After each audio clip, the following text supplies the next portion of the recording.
श्री स्वामी समर्थ. आजच्या व्हिडिओमध्ये तुम्हा सर्वांचं खूप खूप स्वागत. पाणी हेच आपलं जीवन आहे असं आपण म्हणतो, पण हेच पाणी काय काय जादू करू शकतं ते आज आपण बघणार आहोत. मी ही ट्रिक ह्या सगळ्या अफर्मेशन सगळं पाण्यासंबंधित जे आपण व्हिडिओ यूट्यूबवरती बघतो ते सगळं मी ट्राय करून बघितलेलं आणि मला त्याचा खूप फायदा झाला आहे, अनुभव आला आहे, म्हणूनच हा व्हिडिओ मी बनवत आहे. तर पाण्याला आपण अफर्मेशन देऊ शकतो.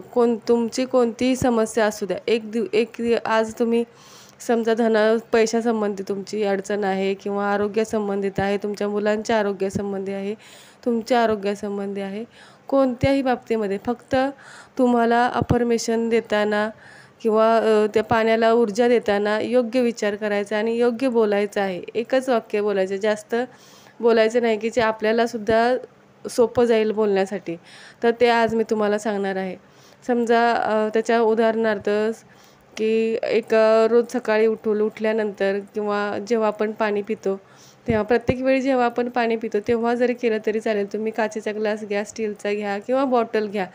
ऑफिसच्या दगदगीमध्ये किंवा कामानिमित्त आपण जेव्हा बाहेर जातो तेव्हा आपल्याला ग्लासमध्ये किंवा ह्याच्यामध्ये पाणी घेणं शक्य होत नाही. तर आपण जे ऑफिसमध्ये जी बॉटल घेऊन जातो त्याच बॉटलवरती हात ठेवून आपण अफर्मेशन बोलू शकतो.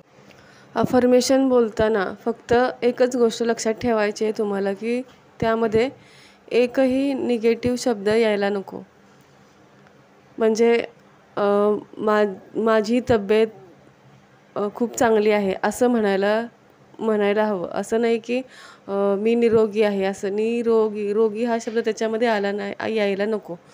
त्याच्यासाठी अफर्मेशन बोलताना एकच बोला आणि अशी बोला की जी आपल्यालाही सुटसुटीत होईल आणि आपल्या लक्षात राहील. हे तुम्हाला 21 दिवस करायचं आहे. जर 21 दिवस करा किंवा तुम्हाला रोज बोलायचं आहे, रोज बोला, पण त्याचा फरक खूप छान आहे आणि ह्याचे फायदा होतो.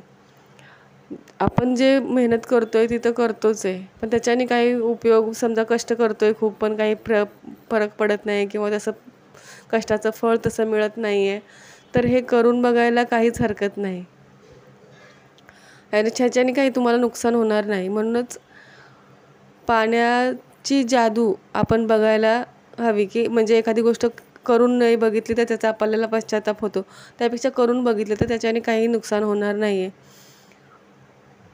असा हा एक छोटासा मी प्रयत्न केलेला आहे तुम्हाला पाण्याविषयी माहिती सांगण्याचा.